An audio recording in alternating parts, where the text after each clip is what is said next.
Alrighty, welcome to Math, boys and girls. Today we are doing lesson 11.5. So make sure you have your math workbooks out and open to page 477. Today we are doing two-dimensional shapes that are on three-dimensional shapes. So the question that we're going to be thinking about is, what two-dimensional shapes do you see on the flat surfaces of three-dimensional shapes? So we're going to be taking a look at those. But before we get into the lesson, let's take a look at some of our shapes, our two-dimensional shapes on our three-dimensional. So let's take a look at a few of those that we have here. Because we have no flat surfaces on the sphere, there is no two-dimensional shape on the sphere. But if we look at the cone, we do have a flat surface, right? We have curved surfaces and a flat surface. And our flat surface is in a shape, isn't it? What is the shape of our flat surface? Yeah, it's a circle. Good. And on our cylinder, we have curved and flat. So since we have some flat, we can take a look at their shape. So what is the flat shape of a cylinder? Yeah, circles also. Good.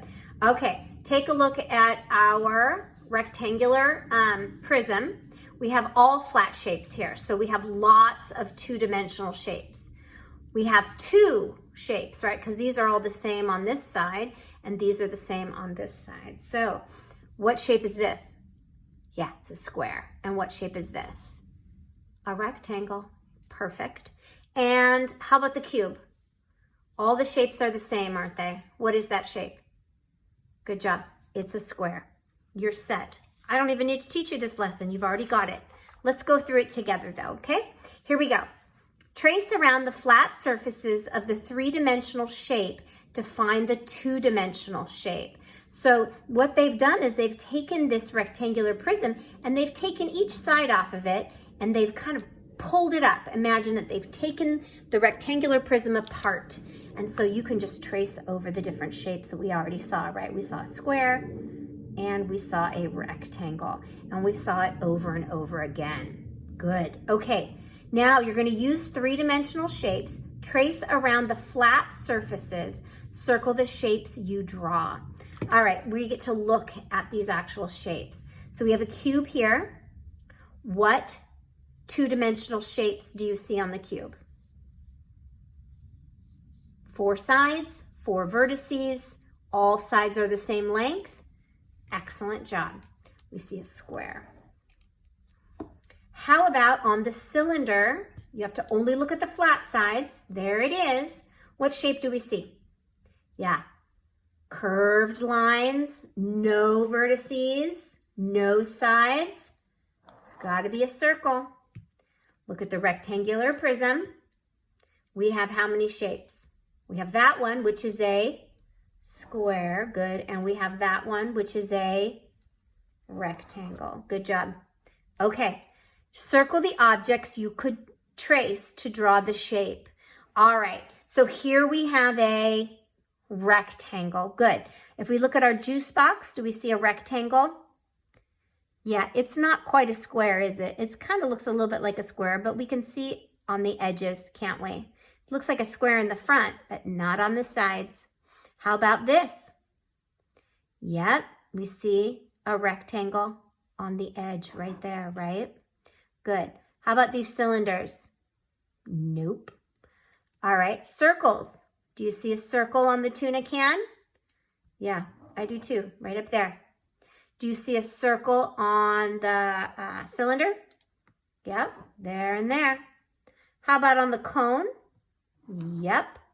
How about on the cereal box? No, no circle there, huh? All right, we're looking for squares. How about on the cylinder? No. On the cube? Yep. On the tissue box? Sure can. How about on the party hat? No. All right. Here is another triangle. Do we see that on the party hat? No. Do we see that on this box? The box looks pretty much like a cube to me. I would say no. How about on the corn can? No. Box of crayons? Sure do, right? We see it there and we see it there. Excellent. Okay, let's take a look at the puppet one. All right, Draw a shape you would make if you traced this object. Now, we haven't talked about this object yet, but I happen to have one. Yeah, this is called a triangular prism. Yeah, we have lots of flat surfaces, don't we? Yeah, it's different from the cone because the cone surfaces are rounded up here, but the triangular prism is not. It's like a pyramid. So we can see a couple shapes on here, can't we? What two shapes do you see? What do we see here? Yeah, we see a square. So let's draw a square as best as you can. And what shape do we see here? And here, and here, and here. Yep, triangle. So draw a triangle. There you go. Good job. Triangular prism. Shapes are fun, huh? Okay, now, this is interesting. Circle the shape that the pattern will make if you fold it and tape it together. So where the dotted lines are, you have to imagine in your mind that you're folding that up. So imagine, if you can, folding this up at the dotted lines and then folding it all over together. Are you going to make this shape if you use these, or are you going to make this shape? Think about it. Try to imagine folding it in your head. Yeah, you're going to make this shape, aren't you? Because look at these shapes, right? This is a rectangle. Do we see, and we see rectangles. Do we see any rectangles on this shape? No. And do we see any squares on this? No. So we're not going to do that. So come over here and you're going to do the same thing. Here we have a lot of shapes. What are these shapes if you looked at them individually? They're what? Yeah, they're squares.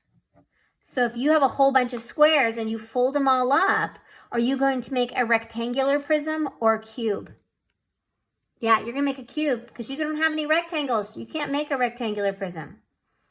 Good job. All right, let's take a look at number 11. Kai wants to trace a rectangle. She finds these objects. Which object should she use? So she finds a globe, a jar of peanut butter, and a box, and she wants to trace a rectangle. Which one of these shapes has a rectangle on it? Yeah, only one, right? The box. Good work. What would happen if Kai used the peanut butter to trace a shape? What shape would she get if she used the peanut butter jar? I'm not going to tell you this answer. I want you to draw that shape here. Okay, you can do that on your own. I think that you understand these shapes really well. Okay, so today's practice activity, you're doing more of what we already did in the lesson. So if you are not sure how to do this, rewind back to the lesson and see. You're going to circle the objects that you could trace to draw the shape. And we have a puzzle, a problem-solving puzzle. Look at this shape. Draw the shape you would make if you traced this object. Okay, again, you can rewind the video if you're not sure how to tackle that. And we have more review of the shapes, okay? Down here, write a subtraction sentence to solve. So it says, Jade has 8 books. She gives some of them to Dana. Now Jade has 6 books. How many did she give to Dana? So you can solve that with pictures or whatever you like. I read it for you, so if later on, when you come to this, you can always rewind this lesson and you can have me read it to you again. And then finally, write the sum. Now, this is today's lesson. Tomorrow's lesson, you're going to be doing the review test. So there will not be a video for tomorrow. You're just working on this test. Do the best you can. It's all on 3-dimensional shapes. This is a quick chapter. We're going to go right into 2-dimensional shapes. Do your best. Let me know how you did or if you need any extra help on 3-dimensional shapes. Okay, thanks.